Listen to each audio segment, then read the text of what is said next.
clase voy a tratar de que queden también por separado, ¿no? Que queden por separadas las clases, cosa de que se puedan ver los videos en forma no necesariamente secuencial. La guía del trabajo práctico número 5, que es básicamente el último trabajo práctico. Cosas que me parecen que son muy importantes, se las voy a volver a repetir durante toda la clase de hoy, y al final también cuando estemos viendo el desarrollo de la guía del trabajo práctico número 5, pero tienen que saber desde ya, porque también hay mucha gente que luego se empieza a ir de la clase y no quiero que pierdan este dato específico, que es que el trabajo práctico número 5 no tiene instancia de recuperación, porque tenemos una preentrega a la que tenemos que llegar como si fuera una entrega final, y la entrega final es el redondeo de absolutamente todos y cada uno de los componentes que se van a exigir en el trabajo práctico número 5 revisado. Tenemos 5 instancias de corrección y desde hoy empezamos con el trabajo práctico número 5 hasta que finaliza el semestre, que es el día 5 de noviembre. Como ya saben, en la plataforma el cronograma se va actualizando permanentemente, no hay mucho para actualizar de ahora en adelante, porque básicamente nos quedan 4 clases teóricas muy cortitas, de 45 minutos, 1 hora, en la que vamos a ir viendo cosas bien específicas, y el resto del tiempo va a ser destinado a correcciones y avances del trabajo práctico número 5, que hasta ahora tiene dos instancias de presencialidad, pero es probable que ampliemos las instancias de presencialidad durante el semestre, de lo que queda del semestre, para que podamos hacer las correcciones en plenarios chicos, en plenarios de comisión. Otra cosa que es muy importante, que también quiero decirles antes de empezar la clase, mientras se termina de cargar el archivo, y es que es la siguiente cuestión. A partir de este trabajo práctico se van a reestructurar las comisiones. Así que seguramente al finalizar el día de hoy también van a encontrar durante la búsqueda en la plataforma un pequeño archivo en donde van a estar distribuidas de otra forma aleatoria los grupos y las comisiones. Entonces va a haber una rotación de modo tal que algunos de los profes que no conocen van a poder conocerlos también ahora con esta rotación, ¿sí? Ahora voy a comenzar a grabar esta... Ah, no, ya estoy grabando. Bueno, perdón. Entonces ya estoy grabando esta primera instancia para que la tengamos bien clara, ¿sí? En la última...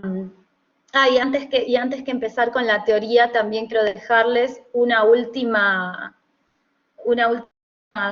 cuestión, y es que las correcciones del trabajo práctico para el recuperatorio también se pueden hacer en la instancia de tutoría que se va a dar durante el miércoles o jueves de la semana que viene, y eso se va a anunciar también en el Instagram de la materia. Bien, sin más, entonces hoy tenemos una clase teórica bastante larga, así que podemos empezar por acá. Los instrumentos y herramientas de intervención urbana que vamos a ver en general tienen que ver con los planes de la escala de sector o de fragmento urbano. Entonces, en esa escala es como la escala mínima de intervención, si se quiere, es como la unidad de gestión mínima que se trabaja en la realidad, y como decíamos en la clase pasada, es una instancia en la cual estamos entre la planificación y el proyecto de arquitectura sin ser ninguna de las dos cosas. Vimos la clase pasada, ahora lo voy a pasar rápido también porque forma parte de esta diapositiva, pero vimos la clase pasada que hay distintas escalas de planificación, que la planificación existe a nivel supranacional, nacional, provincial, metropolitano, local y de sector o de fragmento, que es la escala que vamos a trabajar nosotros durante el trabajo práctico, la última, la más acotada, pero también tenemos que saber que a nivel global, si bien no es usual, no es algo que se repita, por ejemplo, si existen, les contaba yo en la clase pasada, el nivel de planificación supranacional que consiste en una serie de instrumentos de planificación destinados al suelo urbano específicamente, y que están por encima de los ordenamientos jurídicos internos de los estados nacionales. Esto sucede, creo, sin temor a equivocarme, que solamente en la Comunidad Europea, en donde existen, más allá de todos los marcos jurídicos institucionales que tenga cada ciudad, cada provincia, cada estado, cada país, hay estamentos supranacionales que se establecen y de esa manera se garantiza cierta coordinación de objetivos, digamos, en cuanto a lo que es la planificación urbana. Pero no es la escala más normal. En general, la escala de planificación supranacional está muy destinada a los ámbitos económicos y políticos y no necesariamente urbanos. En la escala nacional pasa exactamente lo mismo. Como les contaba, hay países que tienen efectivamente políticas urbanas a nivel nacional que todas las ciudades tienen que cumplir, o todas las ciudades de determinada dimensión o de determinada cantidad de habitantes tiene que cumplir, como es el caso de Colombia, Ecuador, Perú, también sucede con Brasil, con el Estatuto de las Ciudades, pero en particular con la Argentina tenemos documentos, tenemos una política urbana, pero no tenemos escalas de planificación específicas que se refieren a esa escala. Pasa lo mismo a nivel provincial.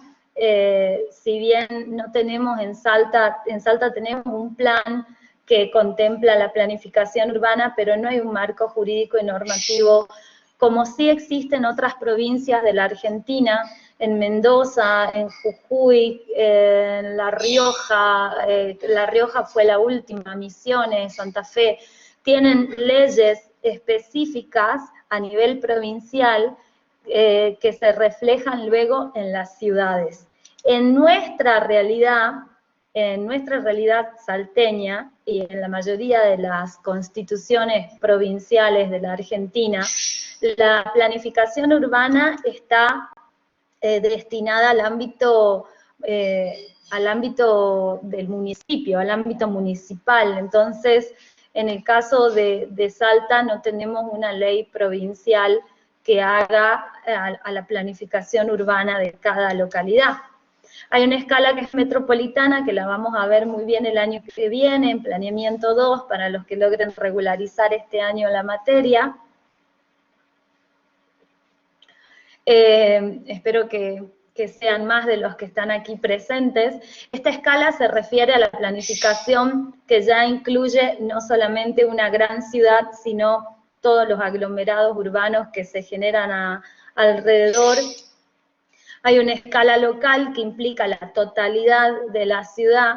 La escala local, en el caso de Salta, está reflejada en el PIDUA 2 o en el Plan Integral de Desarrollo Urbano Ambiental para la ciudad, que ya sabemos que es un instrumento de la planificación que responde a una política urbana que está compuesto por una serie de programas y proyectos. Y luego tenemos la escala de sector. La escala de sector, que es una escala, como les decía, intermedia entre el gran plan urbanístico local y el proyecto arquitectónico, y en este sentido lo que permite un plan de sector es lograr o definir acciones sobre un fragmento urbano, sobre una pieza urbana, que ordenen, que estructuren, que la configuren, que la programen y que se decida cómo se va a gestionar. En general, la definición de un plan de sector también incluye lo que es la definición de detalle de cómo va a ser la forma pretendida a través de ciertas pautas normativas y a través de ciertos instrumentos específicos, como son los indicadores normativos con los que estuvieron trabajando en el trabajo práctico número 4, que dan lugar a una especie de prefiguración morfológica, o sea, en la escala de la planificación de sector y de fragmento urbano, yo no defino a dónde va a estar el balcón o qué color va a tener la pared, pero sí defino cómo va a ser la forma, cómo va a ser el retiro con respecto a la línea municipal, cómo va a ser el comportamiento de esa forma con el espacio público, va a dar lugar o no a la generación de nuevo espacio público, va a tener corazón de manzana, va a tener retiro de fondo, tendrá alguna altura escalonada para respetar cuestiones que tengan que ver con la ventilación, el asoleamiento, cuál es la densidad que pretendemos, van a ser destinados a densidades altas, a densidades medias, a densidades bajas, o sea, siempre hablando de la prefiguración morfológica y normativa, sin llegar a definir exactamente cuál es la escala específica que tiene ese proyecto. La determinación de los periodos y la materialización de cada una de esas prefiguraciones y los actores que van a estar formando parte de la concreción de ese proyecto, también tienen que formar parte entonces de este plan de sector. Habíamos visto un ejemplo específico la clase pasada, y cuando nos referíamos específicamente a qué se trataba con esto de la prefiguración morfológica, habíamos visto el caso de el barrio Donado Holmberg en la zona de Belgrano y Núñez, en el norte de la Ciudad Autónoma de Buenos Aires. Esto se asemeja mucho a uno de los productos que vamos a esperar del trabajo práctico número 5, y en un ratito vamos a ver otros ejemplos, y cuando hablamos de actores, hablamos de quiénes son las personas que van a participar de ese proceso. Ahora lo que vamos a ver es específicamente una guía de instrumentos urbanísticos que nos dan algunos planes que son aplicables en la Argentina, o algunos instrumentos urbanísticos que son aplicables al marco jurídico institucional argentino, porque aquí voy a hacer un paréntesis. No todo lo que nosotros vemos que se hace en otros países se puede hacer. No todos los modelos de gestión son viables, no todas las cuestiones que tienen que ver con los usos de suelo son apropiados para nuestra realidad. Entonces, es importante, antes que nada, entender que un plan de sector o un plan de fragmento son instrumentos que se desarrollan para un área siempre respetando un marco jurídico administrativo general, un marco legal y normativo general. Ese marco legal y normativo está dado en escala a partir de lo que dice la Constitución Nacional Argentina y todos los pactos a los cuales la Constitución adhiere a través del artículo 75, los pactos internacionales, tiene que ver con el marco legislativo provincial y con el marco legislativo y administrativo de cada una de las ciudades. Y si no tenemos una ley, marco, una ordenanza que nos permita elaborar un plan para esa escala, entonces se elabora el plan y luego se modifica la ley, se crea la ley o se crea la ordenanza. Es muy importante que tengamos esto en cuenta, porque si no, siempre estamos trabajando, y esta es una de las cuestiones críticas también que yo veo muchas veces que suceden en los talleres de diseño, que se está trabajando en escalas que son imposibles, que no corresponden a los marcos legales y normativos de la ciudad o de la realidad local, o que no tienen en cuenta el hecho de que efectivamente para hacer ciertas intervenciones hay que generar el marco legal y normativo. Y como arquitectos y arquitectas, el día de mañana vamos a tener una de nuestras incumbencias profesionales, va a ser participar en la elaboración de ordenanzas y de leyes que hagan tanto a la planificación como al ordenamiento territorial y a la planificación urbana y urbanística. Entonces, vamos a conocer un poquito estos planes que son aplicables. En este caso, hay muchos instrumentos en este listado, la mayoría de estos instrumentos son instrumentos que o bien podemos aprenderlos el año que viene en Planeamiento 2, o bien lo que vamos a hacer es estudiarlos en una escala de posgrado, ¿sí? Lo que nosotros necesitamos hoy es atender a la escala que podemos abarcar como alumnos de tercer año de la facultad. Y estos son el plan de uso de suelo, los planes parciales y los master plans.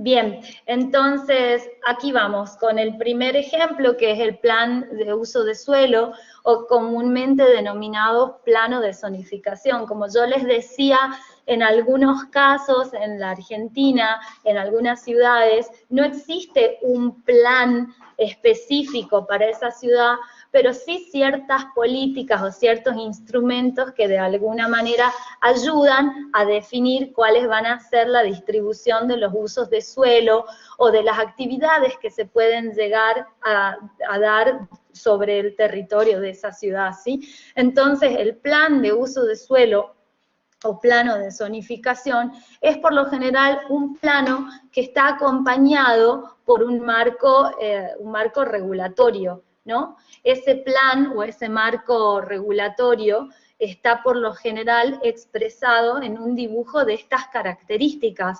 Ustedes ya tuvieron el acercamiento a un plano de zonificación, que en este caso no es un plan de uso de suelo, sino que es un plano de zonificación que forma parte de un plan integral, que es el plano de zonificación de la ciudad de Salta, pero que tiene esta forma simple de permitirle a las personas que van a actuar, que van a proyectar o que van a construir en la ciudad, identificar claramente cuáles son las condiciones que determinan la utilización y la explotación del suelo. Este tipo de planes o este tipo de planos tienen que ser fácilmente comunicables y accesibles, y tienen que tener fundamentalmente un registro de colores que puedan estar identificados paralelamente a través de un cuadro de régimen urbanístico que explique exactamente qué es lo que se espera para cada uno de esos colores, o sea, cuáles son los usos de suelo que estarían asociados a esos colores, cuáles son las densidades que están asociadas, cuáles son los factores de ocupación de suelo, los factores de ocupación total, es decir, cuál es la capacidad constructiva que tiene una parcela o un lote que se encuentre dentro de esa manzana que está configurada con ese color específico. Entonces, el mismo va a identificar los usos específicos, que además tienen que ser razonables, evidentemente, porque al hecho de que tengamos, vuelvo a esta imagen, un área industrial, como en el caso de este rectángulo lila que está aquí, ¿no? Entonces, si tenemos un área industrial allí, no tenemos un uso de suelo residencial inmediato, sino que tenemos primero una tira de uso mixto, de uso comercial, etcétera. Entonces tenemos cierta racionalidad en la distribución también de los usos de suelo. Eso es importante de identificar. Es importante que un plan de uso de suelo considere, además, cuáles son las condiciones de vivienda y de trabajo saludable, las necesidades sociales y culturales de la población, las necesidades educativas, deportivas, que genere cohesión social, que dé la posibilidad de instrumentar la protección del medio ambiente, que sea capaz de introducir transporte, movilidad, protección civil ante riesgos naturales, inundaciones, y que además sea capaz de identificar el patrimonio histórico, arquitectónico, el patrimonio ambiental, el patrimonio cultural. Entonces, este plano tiene que tener todo eso. Si nosotros viéramos aquí el plano de la ciudad de Salta, por ejemplo, vengo acá al plano de la ciudad de Salta, sabríamos que tenemos, por ejemplo, esto que decía recién en la diapositiva, ¿no? La identificación del patrimonio urbanístico, arquitectónico,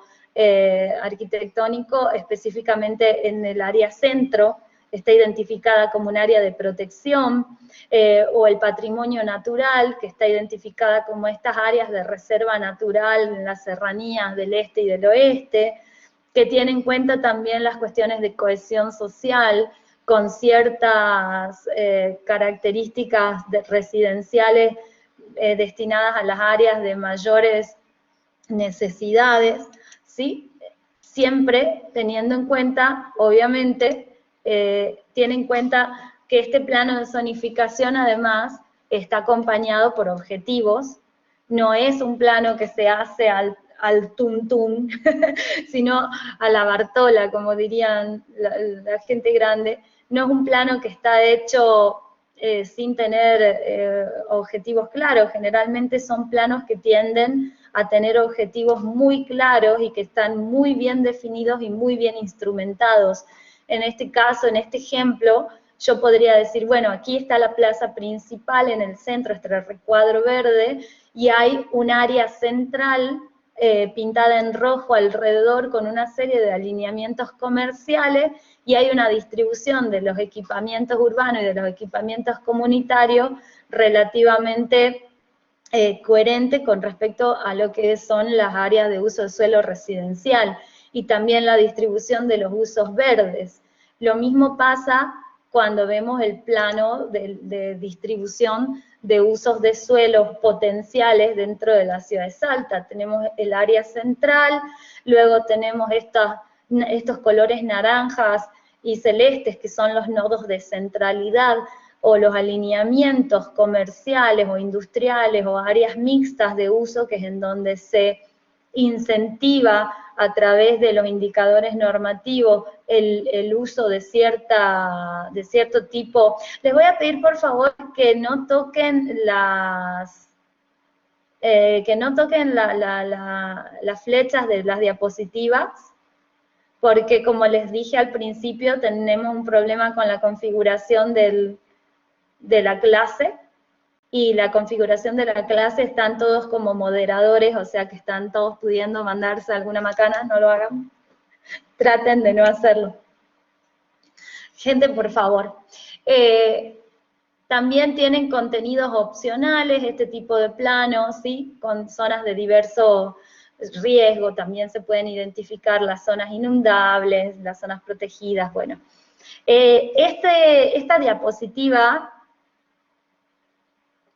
que estamos viendo hoy, cuando la suba a la plataforma, va a tener linkeado la bibliografía obligatoria para que ustedes puedan ampliar los contenidos de cada una de estas diapositivas, ¿sí? Cada una de estas diapositivas es básicamente un resumen, pero no implica que sea la totalidad del contenido que tenemos que conocer y que tenemos que estudiar cuando llegue el momento, por ejemplo, de un examen final.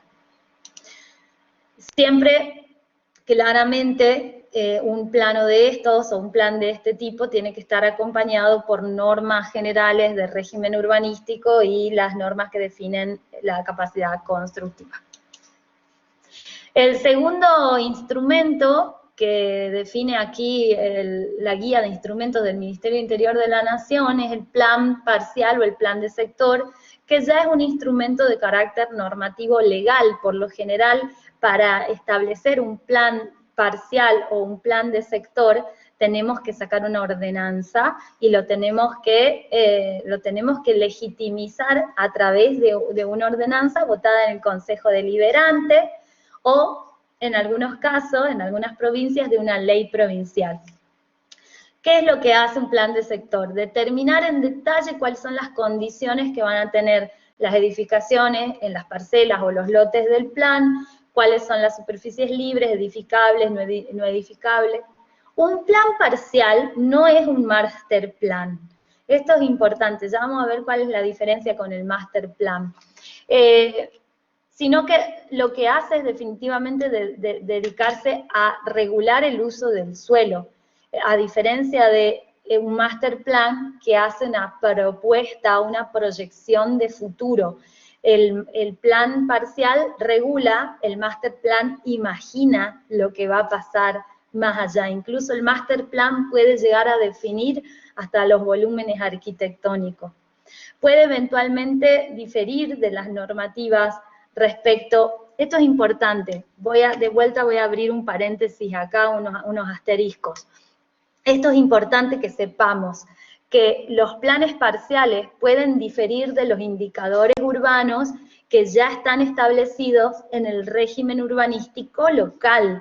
Entonces nosotros podemos decir, bueno, esta área sobre la que vamos a trabajar hoy es R1, pero nosotros cuando hagamos nuestro plan parcial la podemos recalificar y decir, ahora va a ser R2, o ahora va a ser R3, o ahora va a ser M3, o ahora va a ser NC2, la podemos recategorizar, recualificar, recalificar, siempre teniendo en cuenta, obviamente, objetivos bien específicos de intervención.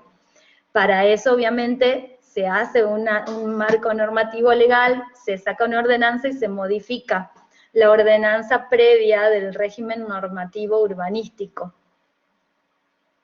Siempre y cuando, obviamente, las normas que se modifiquen sean capaces de lograr mayor calidad urbana, mayor calidad ambiental para todos, para todas, los vecinos, las vecinas de esa zona y de toda la ciudad en general.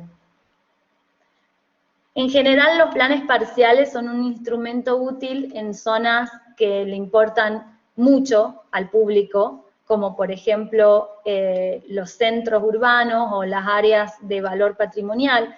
Ustedes están trabajando ahora, creo, en medios con un plan que podría asimilarse a un plan parcial o plan de sector, que es el PRAC, ¿sí? Que es el plan regulador del área centro. Es un plan parcial que se aplica solamente sobre la categoría AC del plano de zonificación de la ciudad. No se aplica a la totalidad de la ciudad, sino que se aplica a una parte o a un sector que está bien identificado como aquel sector en el cual se concentra la mayor cantidad de patrimonio arquitectónico urbanístico de la ciudad de Salta.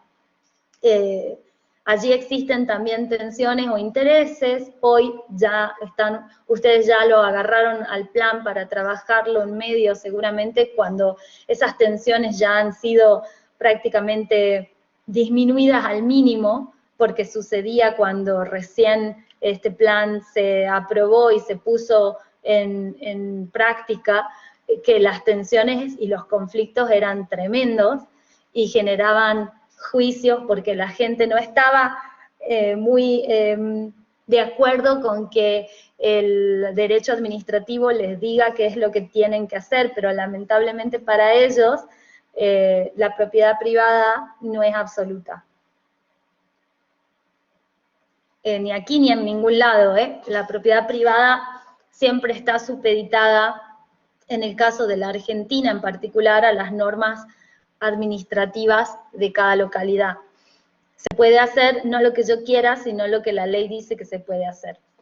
Ante la ejecución también de grandes obras de infraestructura, se puede trabajar con un plan parcial, o en el tratamiento de áreas particularmente vulnerables, como son los planes específicamente que se hacen para la reurbanización de barrios populares.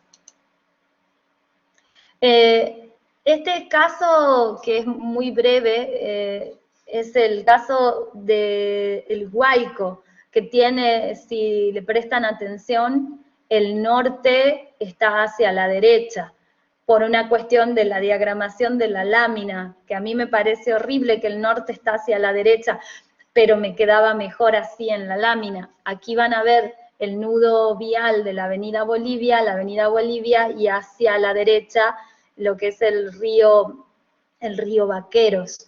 Este plan que les estoy mostrando es un plan de sector que fue el plan de urbanización norte, conocido coloquialmente por todos nosotros y por todas nosotras como la zona del Guayco. Este es un plan que llevó varias etapas, en el cual en una primera instancia se logró la expropiación de los terrenos que pertenecían al Ejército Nacional Argentino, se pasaron al gobierno de la provincia los donó al Instituto Provincial de la Vivienda, el Instituto Provincial de la Vivienda desarrolló el plan, luego se ejecutaron obras de distintos usos y de distintas escalas, y finalmente todo el espacio público fue donado a la ciudad de Salta. Entonces, hoy, cada uno de los lotes y de las parcelas es de propiedad privada, los lotes públicos pertenecen a la ciudad de Salta. Pero es un plan que fue llevando fundamentalmente un plan de desarrollo habitacional, enfocado a la provisión de vivienda pública, de vivienda social, en algunos casos destinados a clases clase media, con ingresos superiores a la media, diría yo, son la mayoría de las personas que viven en este barrio, y luego se hicieron también intervenciones con Procrear, se hicieron también desarrollos urbanísticos y el desarrollo también de lo que fueron los monoambientes, que fue un plan bien específico destinado a un target de, creo que era entre 18 y 29, entre 18 y 35 años había que tener para acceder originalmente a los primeros monoambientes, que son el proyecto que está aquí arriba. Entonces, ese es un ejemplo sencillito de un plan de sector en la escala de la ciudad de Salta. El último de los instrumentos que forman parte de este triduo es el Master Plan o Plan Maestro, que ya es un instrumento que define estrategias y propuestas de desarrollo urbano y que está destinado generalmente a 3 grandes áreas: a la urbanización de zonas rurales o periféricas, a la revitalización de espacios urbanos degradados y a la revitalización de espacios urbanos que tengan que ver con grandes áreas de oportunidad. Es un instrumento que propone lineamientos entonces generales para el desarrollo futuro de una zona y va sirviendo siempre como orientación y se tiene que estar guiado, o por lo general los master plan están guiados por actores públicos, actores del desarrollo urbano en general, que pasan por la administración pública y también por los desarrolladores u otros. Para la próxima clase les voy a mostrar, por ejemplo, el master plan que se está grabando, para el master plan que se está desarrollando para el área de Chachapoyas, en donde hay una clara dirección de los actores de la administración pública por parte justamente de la Secretaría de Desarrollo Urbano de la ciudad de Salta, y los desarrolladores inmobiliarios, que serían los propietarios de los terrenos. Entonces se hace un plan conjunto entre los distintos propietarios. Aquí no es alguien que viene de arriba a decirle, vean, ustedes tienen que hacer esto, esto, esto, sino que se coordinan esas estrategias y se establecen exactamente cuáles van a ser los usos que se van a dar en esa zona de la ciudad de recuperación por lo general. Entonces, un master plan tiene que coordinar distintas áreas de implementación y se tiene que transformar en una unidad de gestión. Es importante también acá mostrarles que los master planes determinan la morfología física y también proponen el tejido social, es decir, esto también es algo que vamos a hacer cuando hagamos el trabajo práctico número 5, vamos a decidir quién va a vivir y cuáles son las circunstancias en las que esas personas van a desarrollar allí sus actividades. Establece también cuáles van a ser los efectos con el resto de la ciudad, si va a haber una continuidad, si va a haber un quiebre, si va a haber una integración o una fragmentación, cuáles van a ser las relaciones que tengan ahora con el resto de la ciudad, y también define cómo van a ser los espacios públicos, los espacios abiertos, y en el caso de que exista la posibilidad, también define cómo va a ser la provisión de los equipamientos urbanos en las áreas comunes. Entonces, por lo general define siempre lo que son los usos de suelos y las volumetrías. Yo esto lo voy a pasar porque es aburrido, después ustedes van a tener la oportunidad de leerlos para poder desarrollar el trabajo práctico número 5, y obviamente para cuando les toque también rendir el examen. Un master plan se implementa en general a partir de 3 componentes principales, que son los planos, una memoria descriptiva y cálculos.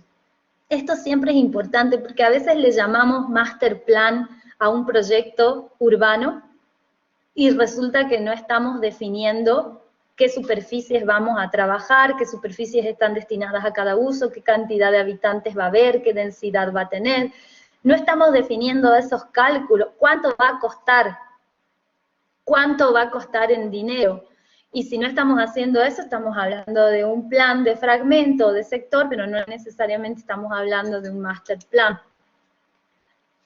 Los planos, esto se los voy a leer rápido, pero sería genial luego para el desarrollo del trabajo práctico, va a ser muy importante que lo puedan volver a leer para saber cuáles son los elementos que se pueden ir planteando y cómo. Hay un marco urbanístico, una inserción o una conexión a la trama urbana existente, se jerarquizan los accesos, se definen cuáles van a ser los usos privados, se definen cuáles van a ser las volumetrías, las alturas de las edificaciones, se establece cómo se va a distribuir el equipamiento urbano en el caso de que se introduzca equipamiento urbano, porque muchas veces no necesariamente se introduce equipamiento urbano. Se definen cómo van a ser las áreas verdes, el espacio público, los ejes verdes en el caso de que existan, y se van a definir también cuáles van a ser las áreas de centralidad, de subcentro, si es que hay elementos patrimoniales que se puedan conservar, y también se define, en el caso de que haya definición de nuevas manzanas, el amanzanamiento, el parcelamiento y el tipo de tejido que vamos a proponer o que vamos a diseñar, tanto para los lotes públicos como para los lotes privados. Va a tener una memoria descriptiva que es un texto en donde se van a exponer fundamentalmente las cuestiones contemporáneas, ¿no?, del desarrollo urbano, que van a tener en cuenta el cambio climático, la reducción del impacto ambiental, la sostenibilidad, la energía renovable, etcétera. Y por último, todas las recomendaciones de gestión para su implementación. En este caso, todas las cuestiones que tienen que ver con las recomendaciones de gestión, nosotros en nuestro trabajo práctico no llegamos a ese nivel porque no llegamos a ese nivel de conocimientos tampoco en tercer año, sí lo podemos hacer en cuarto o lo podemos hacer en quinto si nos toca o si queremos elegir, por ejemplo, la materia de gestión de ciudades, en donde se ven este tipo de situaciones. A ver, este es mi plan, ahora cómo lo gestiono. Esos ya son temas más que se analizan luego en el posgrado que en el grado. Y por último, el master plan contiene, en casi todos los casos, una propuesta de indicadores muy específicos que hacen a qué cantidad de parcelas vamos a proveer, cuál es la superficie total para cada uno de los usos, cómo va a ser la edificación, cómo va a ser la distribución porcentual según los usos. Un ejemplo previo a esto, ustedes ya lo hicieron cuando en el trabajo práctico anterior pudieron identificar en esos gráficos de torta o en los gráficos de barra, pudieron identificar, bueno, aquí actualmente hay tanto uso de suelo residencial, de vivienda unifamiliar, tanto uso de suelo residencial de vivienda unifamiliar, tanto uso de suelo de comercio, etcétera, etcétera, etcétera. Entonces hicimos ese relevamiento, hicimos ese análisis previo de lo existente. Ahora lo que les vamos a pedir en el próximo trabajo práctico es que ustedes planteen esa torta de distribución de usos desde el proyecto, como para equiparar también un poco la torta que ustedes ya analizaron. Las superficies totales edificables por manzana, perdón, y si es que hay que ceder el espacio público, cuál es el espacio que se cede. Bueno, no son tan difíciles como parecen. Acá lo que yo les muestro, el año pasado lo mostré y este año también, porque me parece muy interesante, es un concurso nacional de ideas que se hizo hace 3 años para los playones ferroviarios del barrio de Alta Córdoba y Talleres en la ciudad de Córdoba, el plan maestro de los predios ferroviarios, que estuvo constituido por una iniciativa de la Agencia de Administración de Bienes del Estado, que pertenece al Estado Nacional, la Municipalidad de Córdoba, que orientaba un desarrollo en los predios pertenecientes al ferrocarril Belgrano, que están al norte del centro de la ciudad de Córdoba, al norte. Son playones inmensos, que en algunos casos están en un desuso bastante trágico, en algunos casos ocupados incluso por asentamientos, y entonces, frente al crecimiento de la ciudad la ciudad de Córdoba es una ciudad es la segunda ciudad más grande de la Argentina, tiene un crecimiento mínimo con respecto a lo que es su área metropolitana, mientras el área metropolitana de la ciudad de Córdoba crece a razón de 50-60%, el centro de la ciudad y lo que vendría a ser el área específicamente local, que no crece más de 3,5, o sea, la gente tiende a irse también por una cuestión que tiene que ver con el valor del suelo, lo mismo que pasa en Salta, ¿no? En Salta capital, la gente tiende a irse hacia el periurbano, hacia el área metropolitana, y este plan tenía dentro de sus objetivos, o tiene dentro de sus objetivos, porque se ganó el plan, pero no se está ejecutando, densificar estas áreas que antiguamente habían sido áreas de gran población y que de a poco están quedando vacías en el centro, muy cerquita del centro de la ciudad de Córdoba. Y en este caso, fíjense que entonces tenemos un plano acompañado por una memoria, acompañado a su vez por una serie de referencias bastante específicas.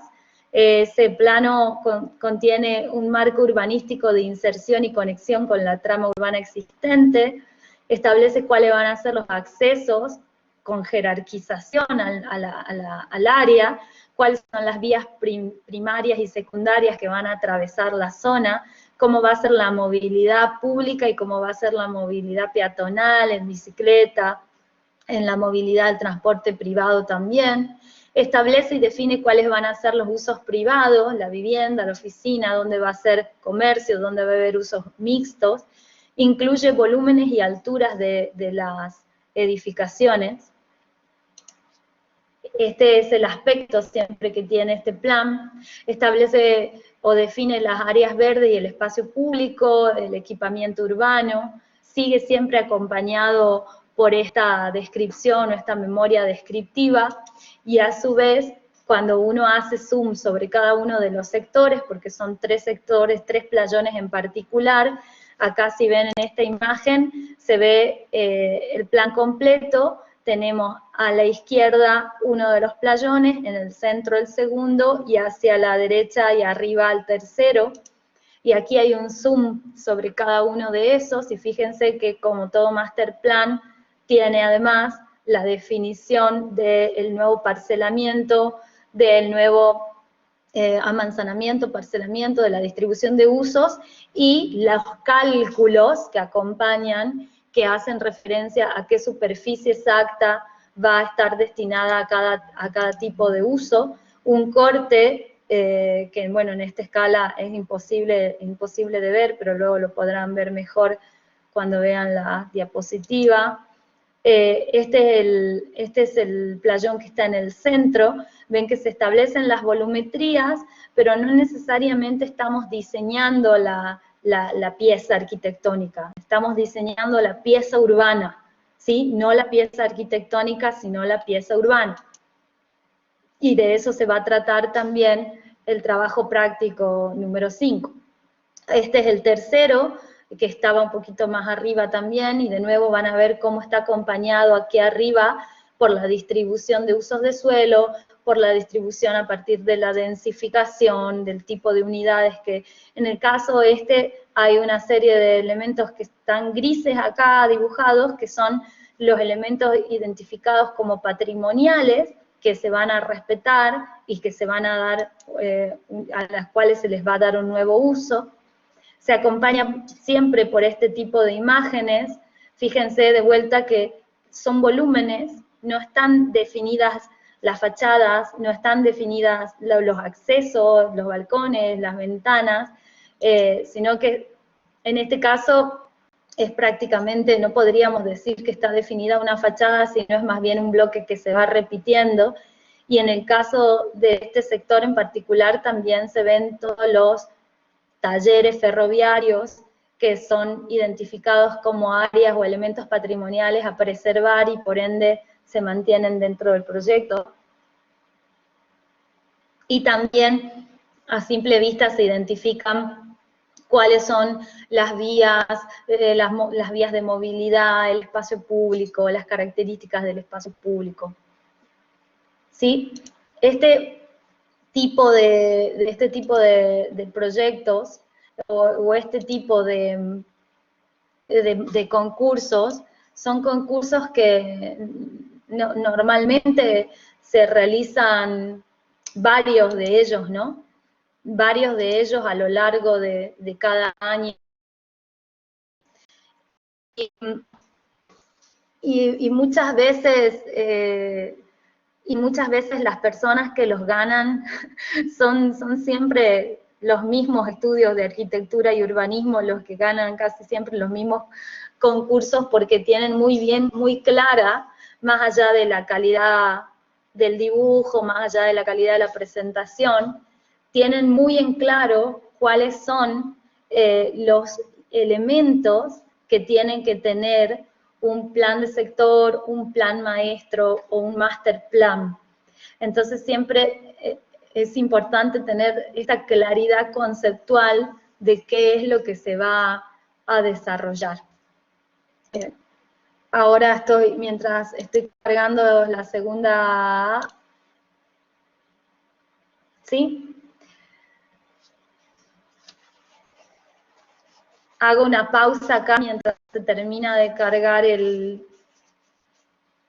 segundo archivo que vamos a ver hoy, para pasar otro aviso parroquial. Y es que les voy a pedir por favor, hemos tenido algunas sorpresas en las entregas de los trabajos prácticos número 4, en las cuales hay algunos compañeros o compañeras de equipo que no figuran en la lámina. Entonces, yo lo que les voy a pedir es que hoy traten de comunicarse con los respectivos profes de cada comisión para pasar en limpio si es que hay algún compañero o alguna compañera que ya no forme parte del grupo por algún motivo, para que no sigamos nosotros arrastrando el aprobado a todos los compañeros que originalmente estaban en cada equipo.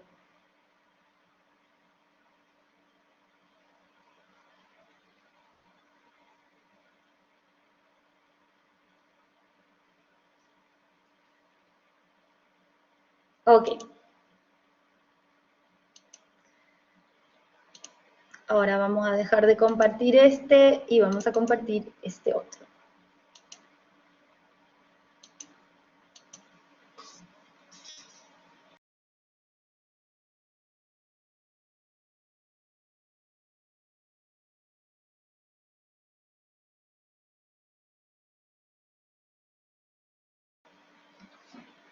Entonces, seguimos dentro de estas cuestiones que tienen que ver con los diferentes instrumentos y herramientas de intervención urbana.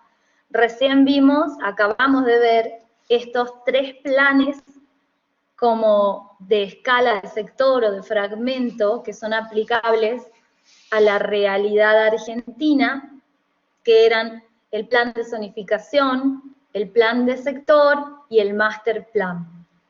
Y lo que vamos a ver a continuación es más específicamente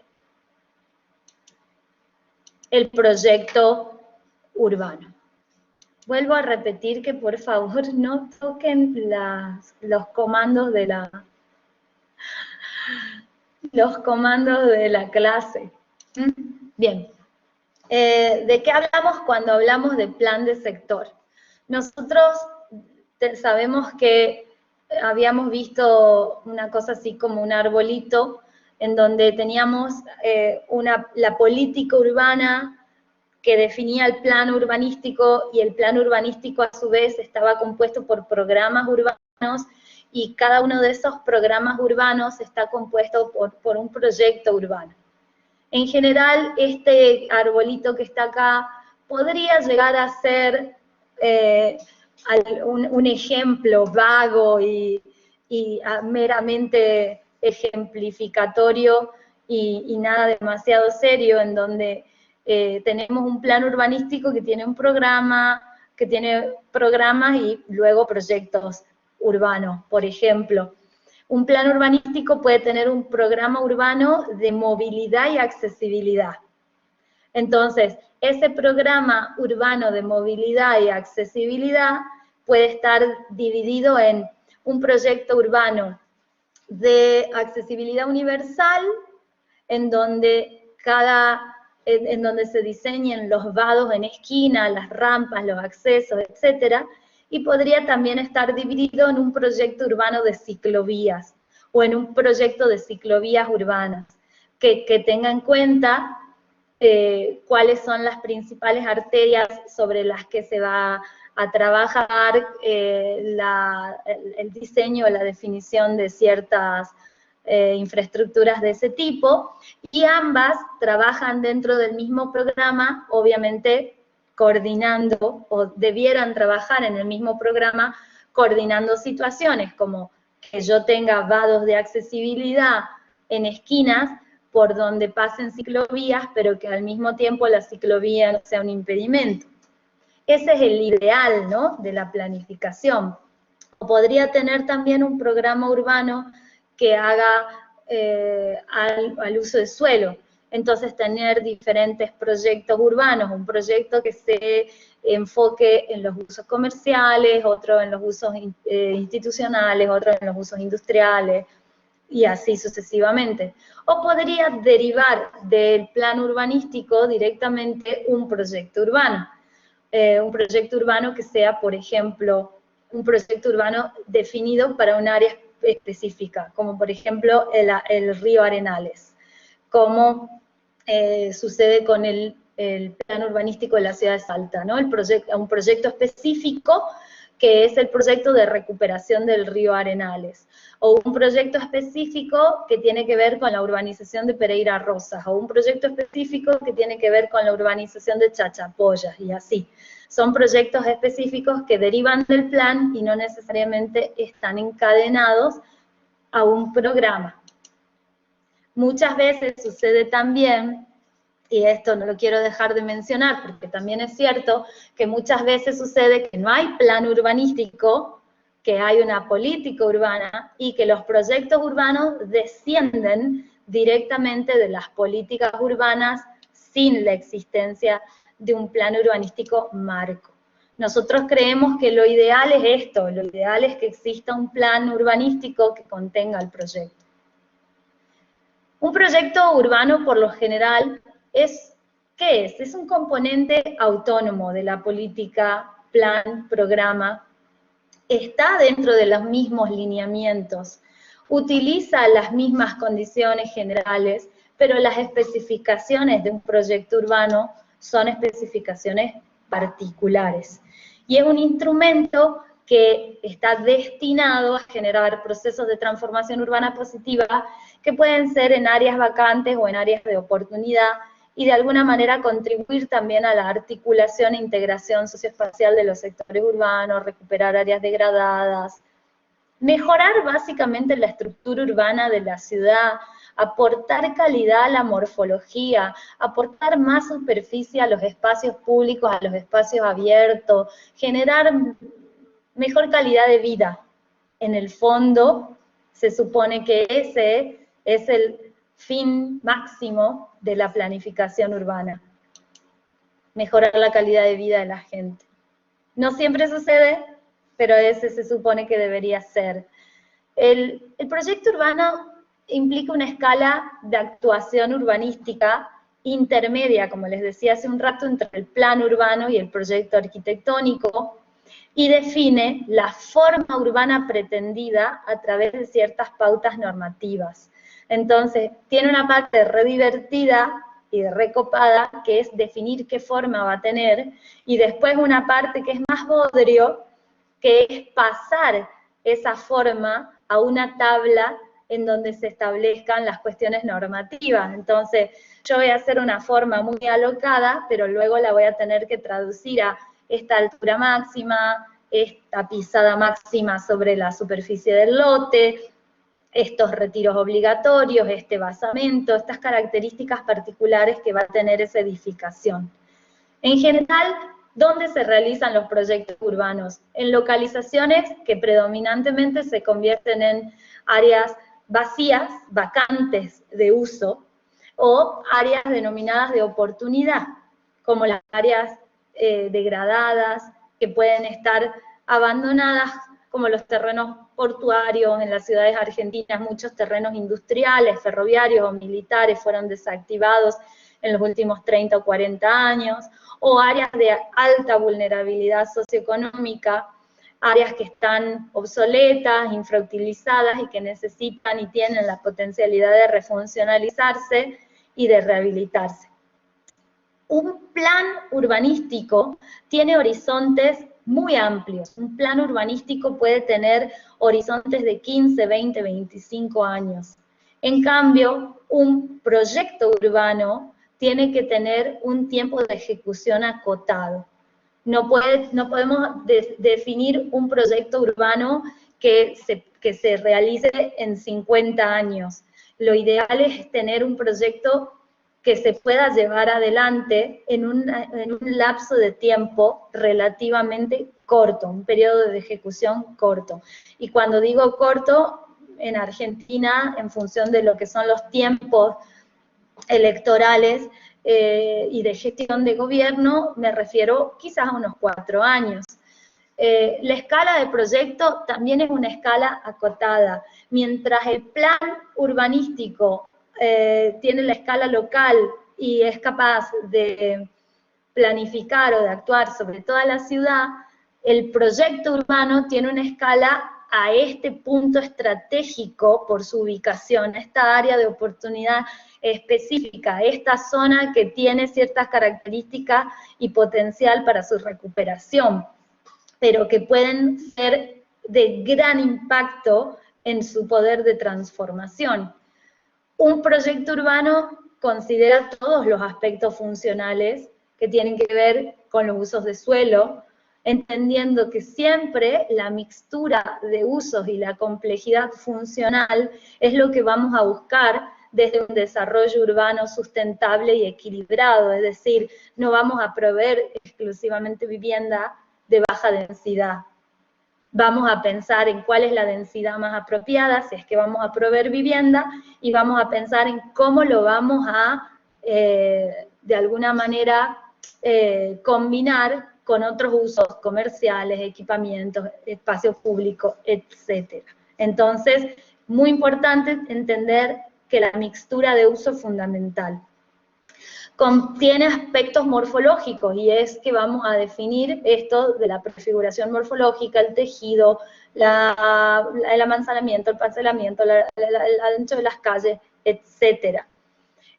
Tiene que estar siempre vinculado más con la arquitectura de la ciudad que con la arquitectura del diseño. Aquí está la fuente también para que puedan entrar, como les decía hace un rato, como les decía hace un rato, no todo el material teórico se agota en las diapositivas, y esto también es importante, porque después, les abro el paréntesis rápido, llegan a rendir el examen y solamente pusieron las 3 líneas que aparecían en la diapositiva 15. Y se van a la casa con un 2 y no entienden. Y yo les digo, si no leen, no van a aprobar. Si no leen, no aprueban los trabajos prácticos. Si no leen, no aprueban el examen final de planeamiento tampoco. Entonces, sigamos con el proyecto urbano. Tiene que ser capaz de generar dinámica urbana, generar una operación de renovación, de refuncionalización, de rehabilitación, etc. Tiene que ser capaz de generar impactos territoriales, y tiene que ser también una unidad de gestión mínima que pueda estar estructurada entre actores públicos y privados, en donde la administración pública sea la que tenga el fuerte rol de promotor y coordinador, y no sean necesariamente los desarrolladores inmobiliarios privados los que definan exactamente qué es lo que se tiene que hacer, sino que haya una visión pública de cómo se tiene que gestionar. Aquí hay un caso que me parece a mí súper interesante. Yo, como les decía en la clase pasada, en la teoría pasada, hay varios casos, en particular en la ciudad de Buenos Aires, en la ciudad autónoma de Buenos Aires, que son muy interesantes porque tienen un presupuesto gigantesco. Entonces, al tener un presupuesto gigantesco, logran hacer cosas que en el resto de las provincias argentinas ni siquiera somos capaces de atrevernos a pensar que sean capaces. Presupuesto gigantesco, población gigantesca, pero ni tanto. O sea, si tienen 3 millones de habitantes nada más, no, ¿cuántos millones de habitantes tiene Ciudad Autónoma de Buenos Aires? Creo que 3. Ese dato no lo recuerdo.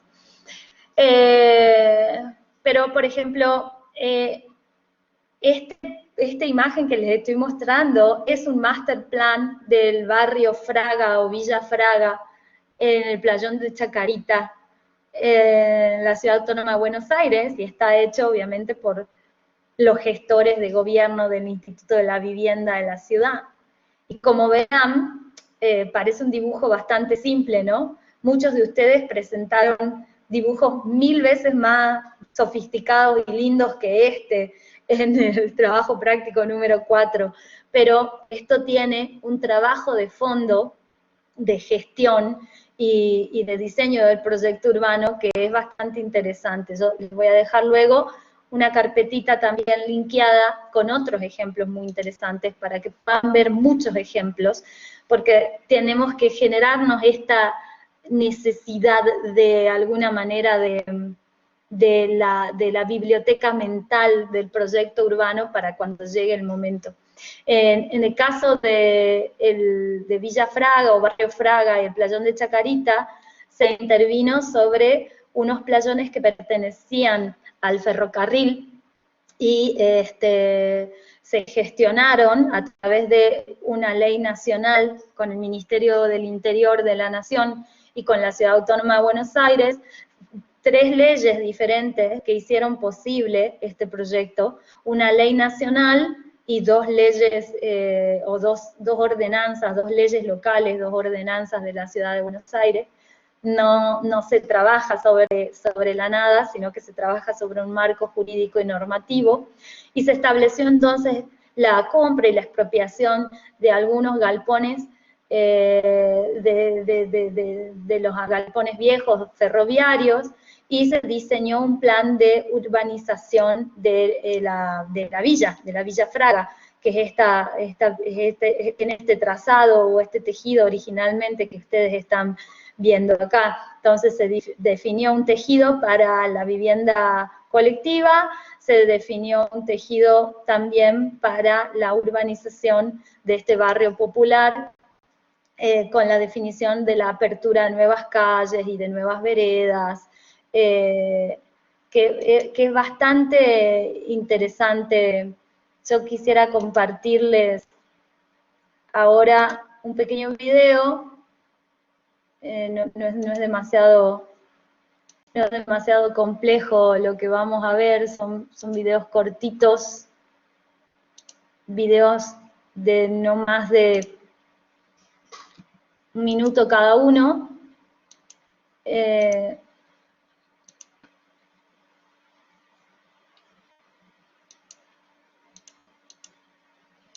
Creo que lo estamos viendo. Sí, vamos a ponerle play a nuestro video.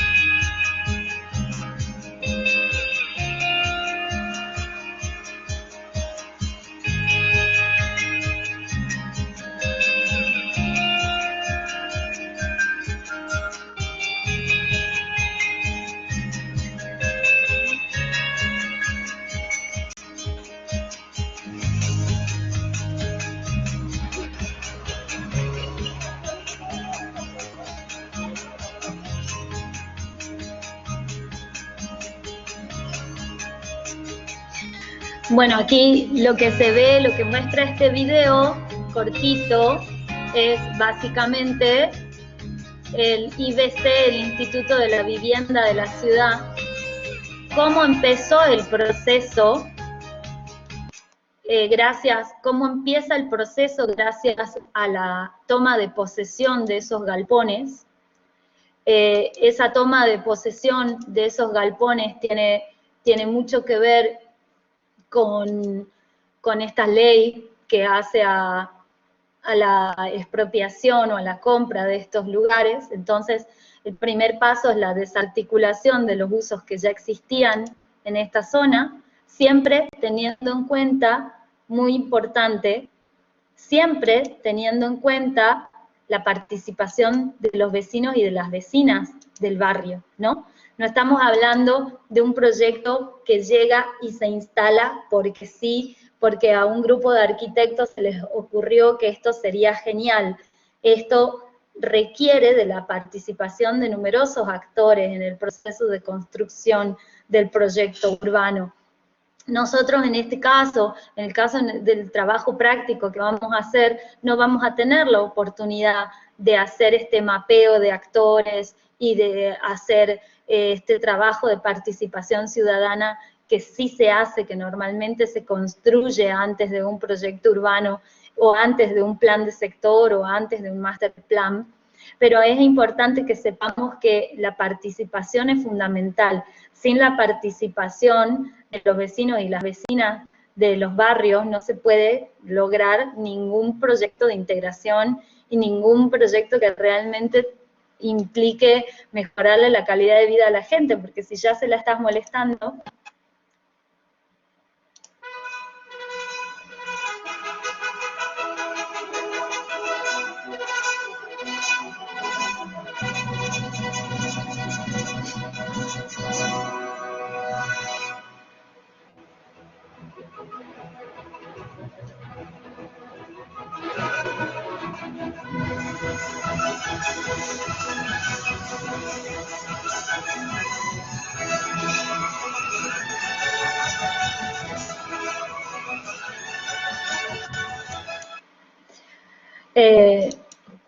Como ven también, entonces, la participación ciudadana, la generación de trabajo,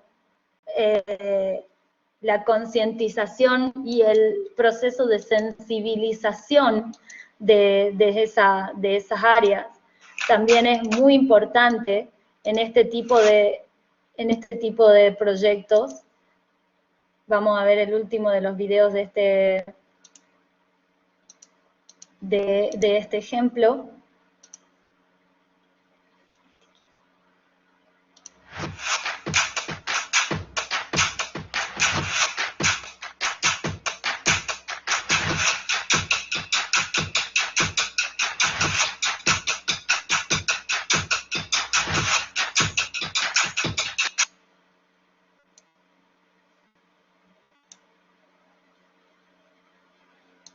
Murió mi...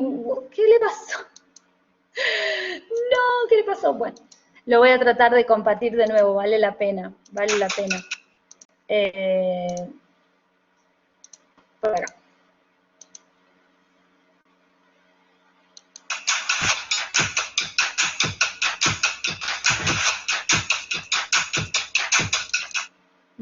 Si se ve desde esta imagen, es genial la forma en la que está hecha porque se ven solamente las letras, pero no al fondo.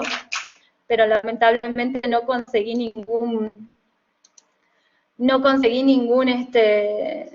video en donde se pueda ver por completo el proyecto desde arriba. Todas estas viviendas son viviendas destinadas a vivienda social y a reubicar también, de alguna manera, a las personas que ya viven en estos barrios populares. No son proyectos destinados no a la vivienda privada, ¿no? Sino a la vivienda pública. Y la verdad es que son súper interesantes.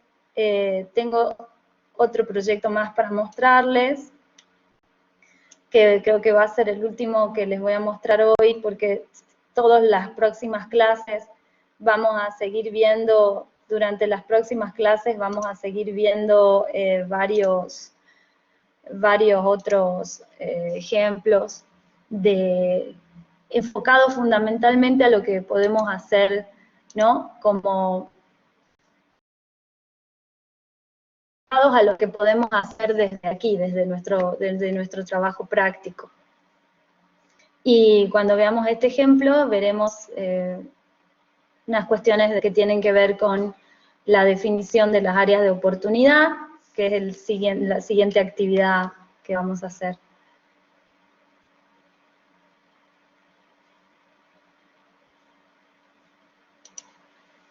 Tengo la memoria, tengo muy poquita...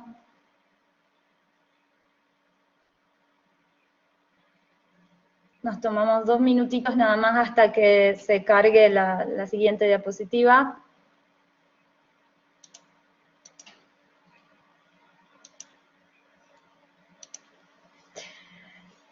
Menos de 2 minutos.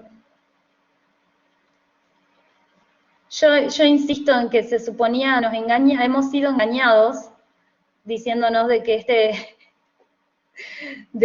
iba a ser la mejor forma de cambiar de Collaborate.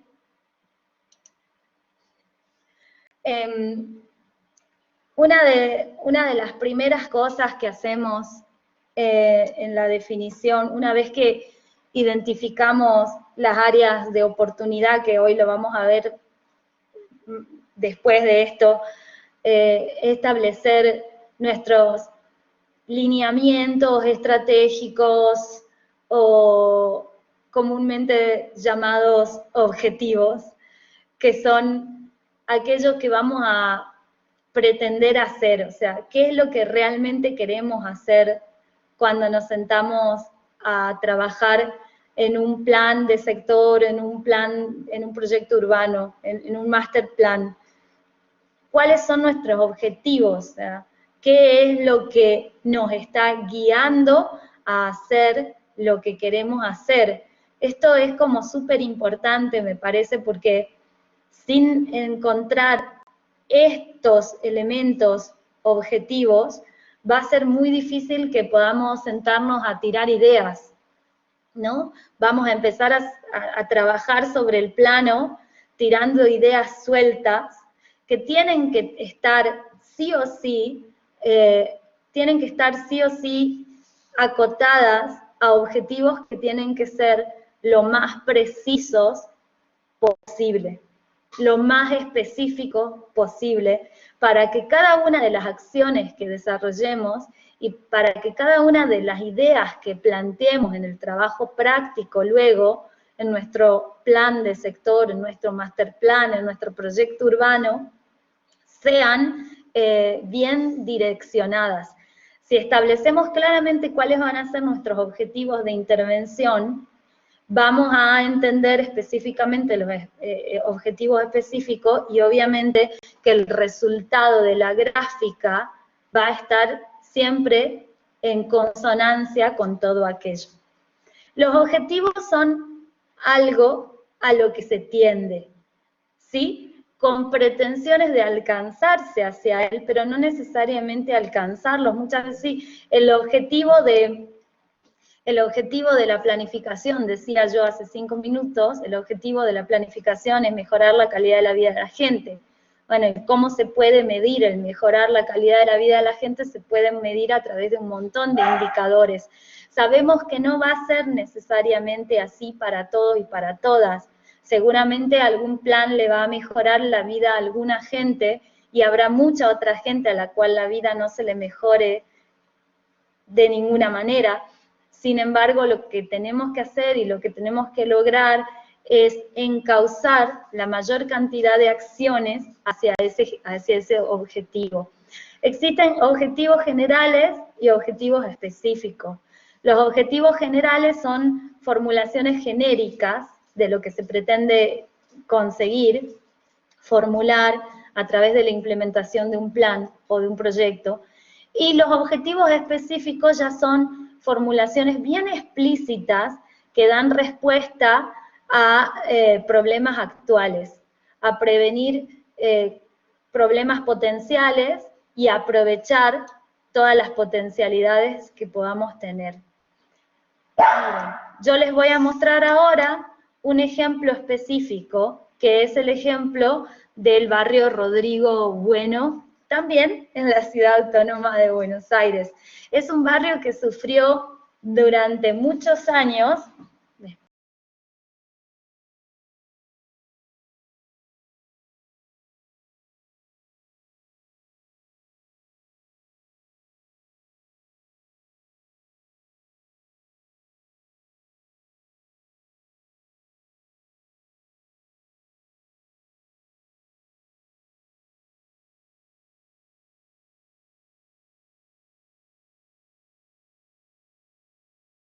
Volví. Es un barrio que sufrió durante muchos años la presión de los desarrolladores inmobiliarios y también un poco la presión del gobierno de la ciudad de Buenos Aires, que los quería relocalizar, o sea, que se quería sacar los vecinos de encima y los quería mandar lejos, cosa que no pudo hacer. Después de una innumerable batalla, una larguísima batalla judicial que los vecinos del barrio terminaron ganando, la Ciudad Autónoma de Buenos Aires decidió de buenas a primeras urbanizar el barrio en lugar de intentar algo que es prácticamente imposible en la Argentina gracias a nuestras garantías constitucionales, que es privar a la gente de una vivienda digna. Entonces, ¿qué es lo que pasó? Este barrio está al lado de Puerto Madero, prácticamente dentro de los terrenos de la reserva ecológica, la denominada reserva ecológica. Y este es el aspecto que tiene el barrio. Parte del barrio está construido sobre una serie de islotes artificiales que se fueron generando durante el siglo XX. Toda lo que se llama la Reserva Ecológica de Buenos Aires es una extensión que está detrás de Puerto Madero que se fue creando gracias al relleno de distintas situaciones, excavaciones de subte, excavaciones para construcción, restos de escombros de construcción, y hoy se ha convertido en una reserva ecológica. En el caso del barrio Rodrigo Bueno, este era el aspecto que tenía cuando se empezó el proceso de urbanización. Y se estableció un diagnóstico en donde se identificaron cuántas familias, cuántas personas, cuántas viviendas vivían allí. Se estableció por porcentajes, ¿no? Qué cantidad de personas o qué cantidad de viviendas tenían acceso por pasillo, qué cantidad de viviendas tenían acceso a los servicios y a las infraestructuras básicas, como agua potable, cloaca, electricidad, gas, etc. Se hicieron toda una gran cantidad de intervenciones que tenían que ver con la participación ciudadana, ¿no? Se trabajó sobre el proceso participativo y la construcción del proyecto urbano desde la participación ciudadana. A partir de eso se estableció un plan de acción que implicaba realizar 500 intervenciones de viviendas existentes, más 500 nuevas viviendas de entre 2, 3 y 4 ambientes para trasladar a las familias de mayor vulnerabilidad, y también se planificó que estas viviendas tengan acceso a infraestructura, conexiones de servicios de electricidad, de agua corriente, de cloaca, etc. Este es el proceso. Acá ven, está Puerto Madero al fondo, y todo esto que se ve acá es la reserva ecológica, que hasta 100 años atrás esto era el río de la Plata, y hoy es una extensión enorme de tierra, de distintas excavaciones de rellenos, como les decía, fundamentalmente de los rellenos de los subtes, que se fueron depositando aquí. Entonces, el plan consistió un poquito en esto, en urbanizar el barrio, aportando ciertas cuestiones que tenían que ver con provisión de vivienda, proveer infraestructura. Otra de las cuestiones que fue muy importante también, y que se ve en alguna de estas imágenes superiores, es que no existía la posibilidad de llegar al barrio, porque previa a la construcción de estas avenidas, el barrio estaba completamente aislado de la trama urbana. Estaba separado, estaba fragmentado, estaba oculto, si se quiere, de la trama urbana básica. Entonces, uno de los objetivos tuvieron que ver con introducir al barrio a la trama, y una vez que se introduce al barrio a la trama urbana, también se introduce al barrio al resto de la estructura urbana de la ciudad. Otro de los objetivos consistió en proveer vivienda digna para muchas de las familias, relocalizar viviendas, mejorar viviendas existentes, generar vías secundarias y terciarias internas, generar espacios públicos, peatonalidades, generar arquitectura de calidad además, porque la vivienda pública no tiene que ser ese adefesio que estamos acostumbrados a ver. La vivienda pública puede ser una vivienda de calidad, puede tener diseño, puede estar bien construida, debe generar espacios de encuentro. En este caso se acompañó también el trabajo de la provisión de vivienda con la provisión de un espacio público equipado con un área de restaurantes y comedores. En este caso hay una colectividad peruana muy grande, entonces alguna de la mejor comida peruana de Buenos Aires se come aquí en el barrio Rodrigo Bueno. Entonces, ven que cuando se quiere, y se tienen los medios necesarios, se puede, ¿no? Para esto hay que establecer estos objetivos, esto yo se los voy a dejar para que ustedes lo tengan también a mano cuando llegue el momento de plantear los objetivos que ustedes van a tener que plantear para el desarrollo de nuestro proyecto urbano, de nuestro plan de sector, y pasan por, en este caso yo lo que hice aquí fue organizarlos, teniendo un poquito en cuenta los principales temas que fuimos aprendiendo durante la cursada de tercer año, que tienen que ver con objetivos en la estructura urbana, en la morfología, en la infraestructura o en los lineamientos urbanísticos. Y dentro de cada uno de estos elementos, objetivos que hacen al suelo, al uso del suelo, a interrelaciones, a los conflictos y a las tendencias, que tienen que ver con preservar los recursos naturales y de valor ambiental, por ejemplo, en el caso de este caso en particular, en el de Rodrigo Bueno, podríamos seleccionar que fue el objetivo de la relocalización de viviendas en situación de riesgo. Con respecto a los usos de suelo, se consolidaron las áreas residenciales, se proveyó de vivienda social para garantizar la integración social, se generó también de alguna manera un atributo de centralidad en el área con este uso de suelo mixto o este uso de suelo destinado a la restauración, a la recreación. Se incorporaron nuevos usos de suelo que no existían en el barrio. Con respecto a las interrelaciones, se logró un sistema de movilidad integrado. En el caso de Rodrigo Buenos también se mejoraron los niveles de conectividad, se ampliaron los sistemas de movilidad. Con respecto a los conflictos y a las tendencias, se trató el uso incompatible que tenía que ver con este uso ambiental, con esta área de contaminación ambiental que veían ustedes recién en la foto.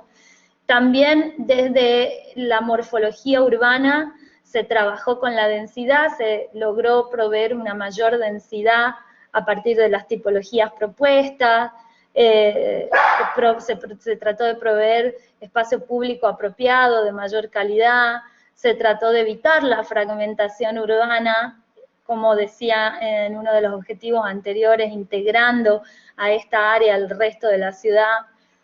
Se garantizó la continuidad y la legibilidad del trazado. En el amanzanamiento se diseñó un nuevo amanzanamiento, porque en este caso no se completó la traza, sino que se diseñó un nuevo amanzanamiento, y ese amanzanamiento se lo diseñó con una característica de continuidad ortogonal. Se generó un parcelamiento colectivo y un tejido esponjado. Un tejido que, si bien son bloques bastante importantes de vivienda, es un tejido que cuando uno lo ve desde arriba tiene ciertas características que dice, bueno, evidentemente la mayoría de las viviendas aquí tienen la posibilidad de tener acceso a un asoleamiento y una ventilación bastante buena.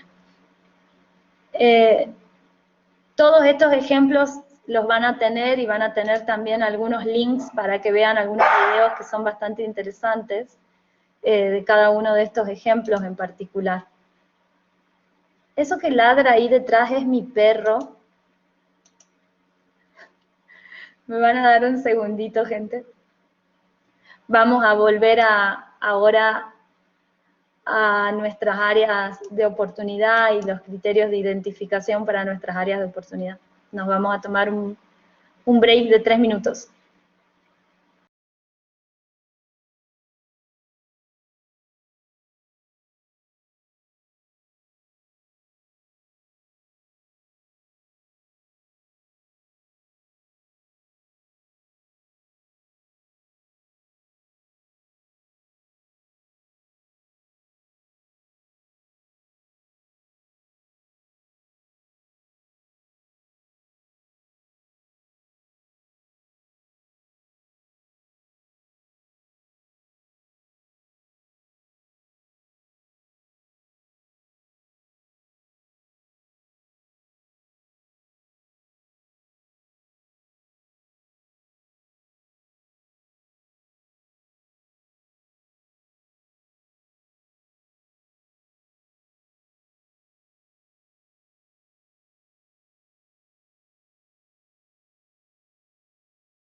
Bueno, entonces, no sé si fueron 3 minutos, pero vamos a retomar aquí para tratar de terminar, a ver si podemos cerrar hoy un poquito antes la clase. Estos ejemplos que acabamos de ver, tanto el ejemplo del playón de Chacarita como el ejemplo del barrio Rodrigo Bueno, son ejemplos de planes de sector o de proyectos urbanos que pudieron explotar un área de oportunidad. Habiendo identificado el área de oportunidad de una manera muy coherente y de manera participativa. En el caso del playón de Chacarita, había una área de oportunidad que se podía resumir en 2 situaciones.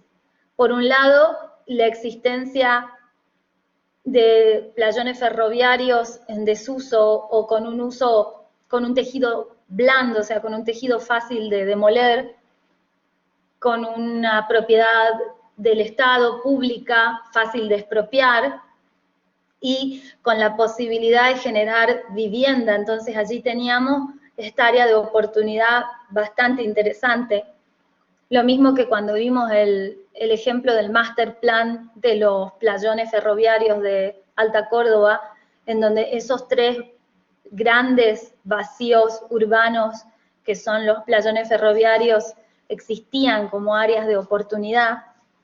Y también en el caso tanto del playón de Chacarita como en el barrio Rodrigo Bueno, está la otra área de oportunidad, que es el área de interés social, el barrio popular que requiere, bajo todas las circunstancias, de la acción del Estado para proceder a la urbanización de ese sector, para mejorarle la calidad de vida a la gente, por supuesto. Entonces, se jugaban estas 2 circunstancias, la existencia de superficie y al mismo tiempo la posibilidad de generar un proceso de urbanización y de integración urbana, y la posibilidad también de integrar un área de la ciudad que por ahí tenía un aspecto degradado o un aspecto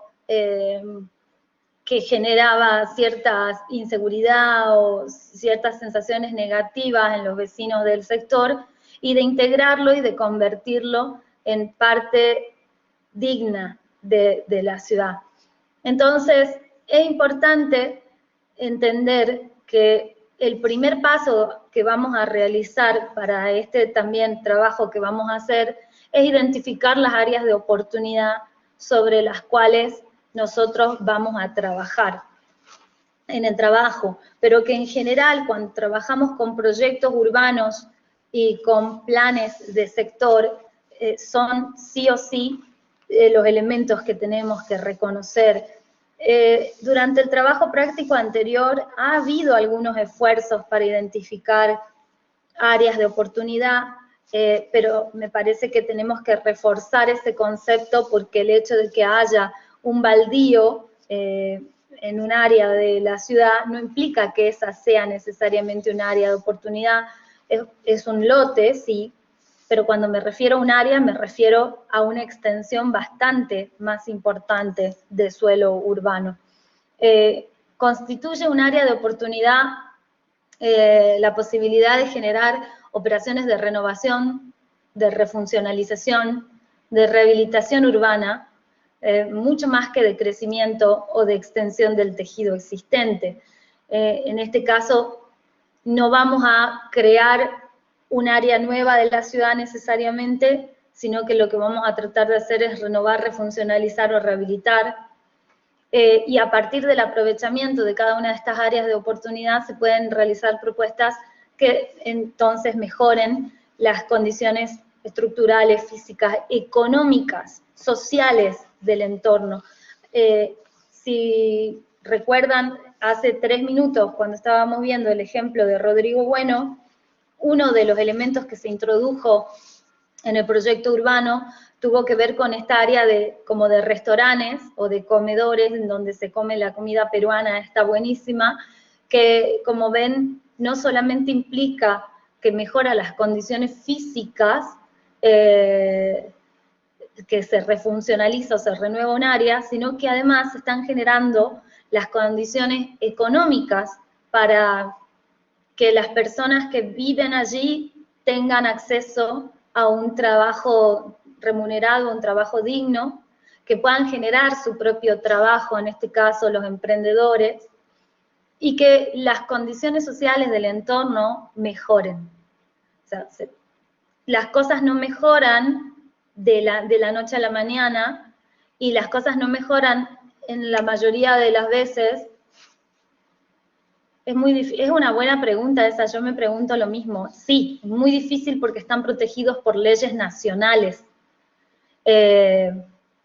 Leyes nacionales, y en el caso, por ejemplo, de los cuarteles de la ciudad de Salta, tienen un régimen de propiedad que deriva de una donación, que en este momento no recuerdo el nombre específico de la donación, pero es muy parecido al régimen de donación de la manzana que está ocupada por Gimnasia y Tiro. Es una donación que está condicionada al uso. Es decir, que mientras ese uso siga siendo ese, no hay problema. Pero si alguna vez se decide el cambio de uso, los herederos pueden recuperar el derecho a reclamar esas tierras. No recuerdo, tiene un nombre en latín, que cuando lleguen a la materia legal, si se acuerdan, lo consultan ahí en quinto. Yo no me acuerdo del nombre. Pero sí se puede, evidentemente, sí se puede generar un trabajo de expropiación de franja. Atentos a esto por el área en la que vamos a trabajar. Así como yo les mostraba hace un rato que el proyecto de urbanización norte o la urbanización del barrio El Guayco se hizo expropiando una franja de terrenos militares, también podemos llegar a proponer la misma posibilidad en el trabajo práctico que estamos por hacer ahora. Así que cuidado. Lo que sería importante también es entender que las áreas de oportunidad son áreas que nos permiten integrar barreras naturales o eliminar barreras urbanas.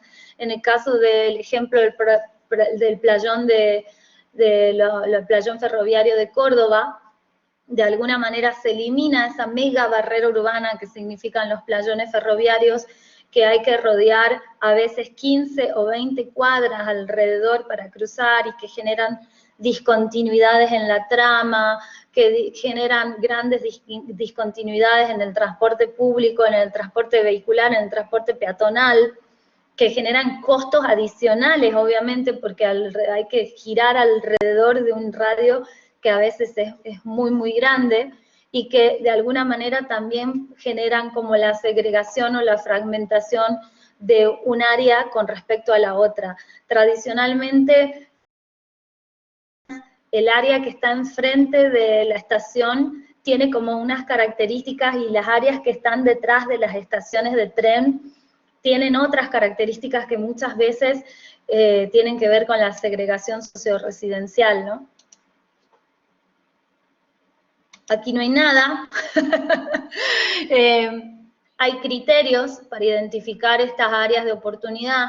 No quiere decir que en todos los trabajos, en todos los planes de sector o en todos los proyectos urbanos que vayamos a encarar, exista la posibilidad de identificar todas y cada una de estas áreas, pero sí hay que saber exactamente cuál es el área que estamos identificando. Puede ser que identifiquemos una sola, pero tenemos que ser capaces de categorizarlas a través de este tipo de listados como el que se presentan acá. Son áreas que están ambientalmente degradadas, áreas de vulnerabilidad socioeconómica, áreas que generan barrios segregados, marginales, áreas obsoletas de terrenos portuarios, infraestructuras industriales, ferroviarias, militares, desactivados, etcétera. Son áreas de oportunidad inmobiliaria con disponibilidad para la negociación con los propietarios, caso de Chachapoyas, por ejemplo. A ver, esta es un área de oportunidad inmobiliaria. Acá tenemos 70 hectáreas que pertenecen a un privado, y ahí hay una posibilidad seria de trabajar un proyecto urbano o un plan de sector para esa zona específica, teniendo en cuenta, claro, que la oportunidad va a estar más asociada al desarrollo inmobiliario que al desarrollo público. Pero tenemos que ser capaces de identificar qué tipo de área de oportunidad es. Entonces, es un área ambientalmente degradada, vulnerable desde lo socioeconómico, obsoleta, que genera segregación, etc. Eso les vamos a preguntar también a ustedes. Y luego, con respecto a la localización física, tienen una posición que puede ser estratégica con respecto a la ciudad, ¿no? A veces puede ser que estemos actuando sobre áreas de oportunidad que tienen una escala barrial, o otras veces tienen una escala urbana, o otras veces tienen una escala metropolitana o regional. En el caso del playón de Chacarita, la escala de intervención, si bien es barrial, tiene un impacto urbano muy importante porque también implicó la construcción de un tramo, de una continuidad de una avenida secundaria muy importante en esa zona de la ciudad de Buenos Aires. Lo mismo que pasa con el barrio Rodrigo Bueno, es una escala de intervención barrial, pero a nivel sectorial generó una gran dinámica en cuanto a el uso de ese sector, que estaba como sumamente acotado a los vecinos y las vecinas que vivían en ese barrio, y que hoy consiste en un espacio público que le da la oportunidad a muchos otros vecinos de los otros barrios que están en la zona de acceder a ese espacio público y a esos servicios de calidad, ¿no? Barrancas, ¿cómo se llama? Barracas, siempre me confundo en Barrancas y Barracas, y Soldati, La Boca, los barrios que están cerquita de Rodrigo Bueno. Hay una participación también que tiene que ver con procesos ya sea de consolidación, renovación, densificación. Esto lo vimos cuando vimos la forma del desarrollo urbano. O sea, vamos a tener que volver a chequear clases e información del semestre pasado. Y bueno, y la relación directa con la red vial. En general, bueno, les voy a dejar esto para que lo vayamos leyendo luego. Son cosas que son más sofisticadas, si se quieren, de identificar, pero me parece que es muy importante que ustedes tengan la posibilidad de hacer la lectura de cada uno de estos elementos y de estos criterios para que puedan justificar la elección de las áreas de oportunidad sobre las que vamos a trabajar. Entonces, lo que voy a hacer, saben que es cortar el video aquí, para que queden dos videos diferentes en la plataforma. Hasta acá hemos llegado con lo que es la teoría del día de hoy.